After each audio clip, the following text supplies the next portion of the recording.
નમસ્કાર ખેડૂત મિત્રો, જય દ્વારકાધીશ અને પશુપાલક મિત્રોને જય ઠાકર. મિત્રો, કઠણાઈના દી કાઢવા પડે છે, ઉપર આપ ને નીચે ધરતી.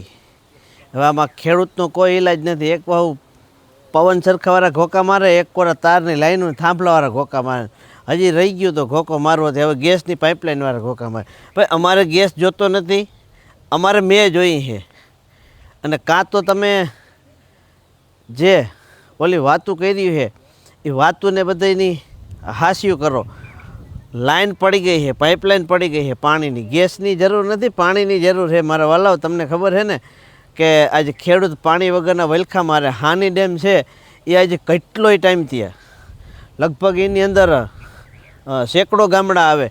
ત્યાંના ખેડૂતની જીવાદોરી સમાન જે ડેમ છે એ જ કેટલોય ટાઈમથી તૂટેલું પડ્યું હતું ને એનું સમારકામ કરવાનું હાલતું હતું ને હવે હમું થઈ ગયું હતું. ભરના દીકરા પાણી નથી છોડતા. તો આ પાઇપલાઇનોમાં હું પછી 4 વ્હીલ લઈને જવાનું છે અહીંથી મહીસાગર ડેમ સુધી. તો એક ખરેખર બધા ખેડૂતો જ્યાં ભેગા થવાનું એક જગ્યાએ વાત કરી છે, ત્યાં ભેગા થાવ. હવે ઇન્દ્ર ના રહી જાય તો કંઈ નહીં, પણ નરેન્દ્રને રહી જાવો. કેમ કે ઇન્દ્ર એ ત્યાં આપણે અંગૂઠો દેખાડ્યો અટાણે હાલની સિઝનમાં કે વરસાદ જો આમ જો વવરાવી અને પછી વયો ગયો છે અને પાછો આવવાનું નામ નથી લેતો. તો હવે આપણો આધાર અટાણે નરેન્દ્રભાઈ મોદી છે. કેમ કે એને આપણે રીઝવીને તો પાઇપલાઇનમાં જ પાણી છોડે. અને ખરેખર જ્યાં મલક વરસાદ થયો ત્યાંથી તમે છોડી મૂક્યો તો અમારું હાની ડેમ ભરાઈ ગયો તો સોરા અમારું નહીં પણ અમારા ખેડૂત મિત્રોનું. અને ખેડૂતને પાણી વગરનું તો બીજું શું છે. અને વરસાદની વાત કરીએ કે હાલો, વરસાદ તો ભગવાનના હાથની વાત છે, પણ ખરેખર જે આપણા હાથથી થાય એ તો આપણે કરો. એટલે આપણા એટલે મારા અને તમારા દર્શક મિત્રોના નહીં. આજ સરકારી ડેમ બાંધી દીધું છે, એનું સમારકામ કરીને કાઢીનું કામ પૂરું કરી દીધું છે. અને ખરેખર ખેડૂતને હજી એ સાઈડ તો વાવણી નથી થઈ. ખરેખર તો આમ આખું જર્જરિયા આવી જાય. આવી વાત કરીને તો આજ અમારા ઇલાકામાં વાવણી થઈ ગઈ ને અત્યારે એની પરિસ્થિતિ જોઈને તો આ પરિસ્થિતિ જોઈને ખરેખર રૂંગ આવી જાય. હું તમને દેખાડું કે અત્યારે વરસાદ વિનાનો વરસાદની ખેત છે ને, એટલે મગફળીમાં કેટલો હુકારો છે ને. એ જો કોઈ એવું ના માનતા કે મારી માંડવીમાં નથી એટલે કોઈનીમાં ના હોય. મારે તો કદાચ આ ખેતી ફેર ખેડફેર કોઈ ખાતર, રાસાયણિક ખાતરની થોડીક વધારે અસર પડતી હોય, અસર થાય એને લીધે કદાચ હુકારો આવતો હોય. આપણે થોડુંક એવું જાણવા જઈશું. અમે રાસાયણિક ખાતર ઓછું કરી નાખ્યું એટલે ઘણો ખરો આમાં ફાયદો છે. ભાઈ કેમેરામેન જરાક ઝૂમ કરી અને હાયર ઉપર હાલો. હુકારાના સોટા આપણે હે કે નથી છે, કોક હોય ના હોય એવું નથી. હાવ કોકો ખડના સોટા હે ને એક વચમાં થોડોક ટૂંકો મારી દો. આ ખડ કઈ દવાથી મરે એ કહેજો. કેમ કે બને ત્યાં સુધી દવા સાટવી જ નથી, પણ આનો એટેક કદાચ વરસાદ થાય ને તો વધારે લાગી જાય એમ હે. કોઈ પણ એગ્રોવાળા હોય કે કોઈ કંપનીવાળા હોય કે કોઈ ખેડૂતને આનો અનુભવ હોય તો જરાક શેર કરજો. અને હાલની તકમાં તમે જોવો છો આપણી વાડીમાં હુકારો નથી, પણ પાણીની ખેતને લીધે હું તમને બતાડું હુકારો ક્યાં છે નહીં. હાલો, તમને બાજુના ખેતરમાં જ છે. અને કોઈના ખેતરમાં ખરેખર અટાણે જોવા જવાય નહીં ને, ખેડૂત ટકા તોડી નાખે. ખેડૂતના હાથમાં આવે છે ને કોઈ આવ્યા ને, જો આપણી માંડવીમાં છે દીઠો તાજો જ છોડવો હુકાઈ ગયેલો છે. પણ હવે એવું લાગે છે મને કે ખેડૂતના હાથમાં આવ્યા ને તો ટકા તૂટી જાય. જ્યાં ત્યાં તમે જોવો છો કંપનીની અંદર દૂધની થેલીઓ ડુપ્લિકેટ પકડાય, પનીર ડુપ્લિકેટ પકડાય. હવે તમે એને ઓરિજિનલ વસ્તુ ખાવાની ચાલુ કરો. તવેલાવાળો પાસેથી લગવા લઈ અને દૂધ લ્યો. ખરેખર જેવા ઉતરતો નથી ને મારો વાલો, આવા હાટું જ નથી ઉતરતો કે ખેડૂતને અહીંથી કાઢો, ભીહું વગરના કરો એટલે એને બધાને ડુપ્લિકેટ પીવાનો વારો આવી જાય. તો થોડીક ભગવાનને રીઝવી અને વરસાદ થાય અને ક્યારે થાય એ તો કંઈ ખબર નથી, પણ આપણે તો જો જોવામાં આવે અને જે વરસાદના દેશી નુસ્ખાથી આપણે જોયું છે એ વિશે આપણે તમને વાત કરી તો ઘણી ખરી આપણે આગલા વિડીયોમાં વાત કરી હતી. મને છેટ મે મહિનાની અંદર એક આખો લેખ આવ્યો હતો. એની અંદર આવું આવ્યું હતું કે ભાઈ ઓગસ્ટ મહિનાની 12 તારીખ પછી વરસાદ ગુજરાતના જે જિલ્લાની કોઈ સૌરાષ્ટ્ર વિસ્તાર છે એની અંદર નદી નાળા છલકાય એવો થાય.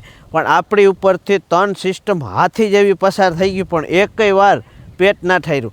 વાવણી થઈ ગઈ તેમાં તો હવે વાવી દઈ પેટ ઠરી જાય, પણ કુદરતને હે ને કંઈક અલગ જ વિચારવું હોય. એટલે હજી વરસાદ થયો નથી. અલનીનો નડતો હોય કે હું નડતો હોય, ફાઇનલી હે અલનીનો નડ જ છે. અલનીનો નડતો હોય ને એટલે વરસાદનું કામકાજ કેવું થાય તો પૂરેપૂરો અનિયમિત થઈ જાય. અને અખાત્રીજના વિડીયોમાં આપણે કીધું હતું કે વરસાદ આ વર્ષમાં અલ્પ રહે અને આપણે કોઈ ઝાઝા એરિયામાં જોવાવાળા નથી. આપણે આપણો દ્વારકા જિલ્લો અને વધારે પડતા તો ખરેખર આજુબાજુના 4-5 ગામ, કેમ કે જે દેશી નુસ્ખાથી આપણે જોતા હોય ને એ આપણા ગામની અંદર જ આપણે વધારે તો લાગુ પડે. પણ જોઈ જઈ ભગવાન શું કરે ને આપણી ઉપર, હવે એ તો થવાનું જ છે. પણ લગભગ એવું લાગે છે કે વાતાવરણ છે ને હજી જોવો તમે સૂકું થતું જ નથી. અચૂક વાદળા રહે છે, વાદળછાયું રહે છે. દિવસમાં એકાદી વખત કદાચ તડકો નીકળતો હોય તો નીકળે. એ આધારે એવું થાય કે ભગવાન આપણે છેતરીએ નહીં. આ માંડવીને છોડવા જીવતા હે ને એમ કે હા હોય તો માં આવે.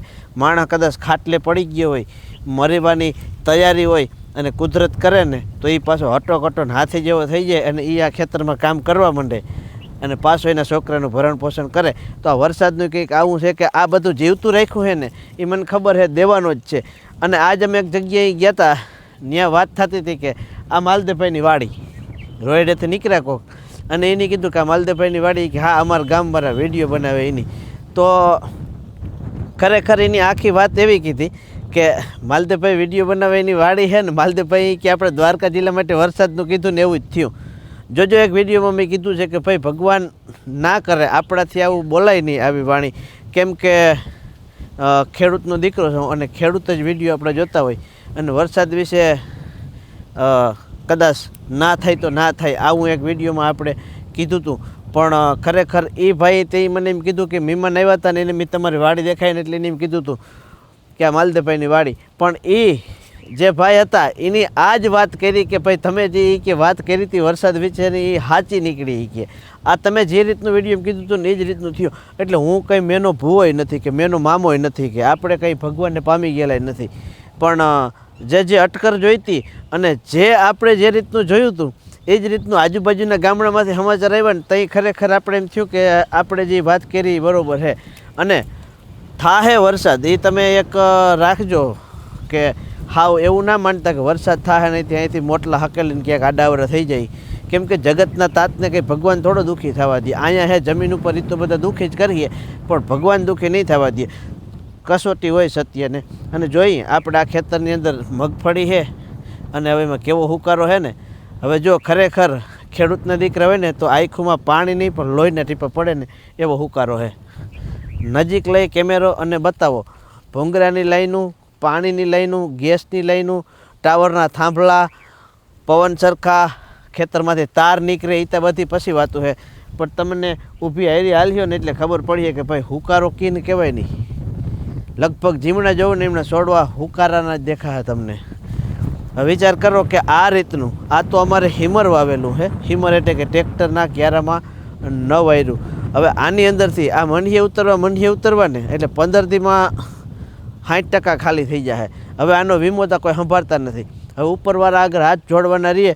અને ખરેખર હું તો એમ કહું કે તમે અમારો વિડીયો જોતા હોય ને ખેડૂત ના હોવ ને તો એ એક ભગવાનને પ્રાર્થના કરજો કે આ 3 ટાઈમ થાળીમાં આવે છે ને જમવાનું એ આ ખેડૂતને લીધે જ આવે. ભલે અમે કોઈને મફત નથી દેતા દઈ થઈ પૈસા લઈને, પણ જો ભગવાન કઈથરો ને અમારી ઉપરથી તો પૈસા દેતા જડીએ નહીં.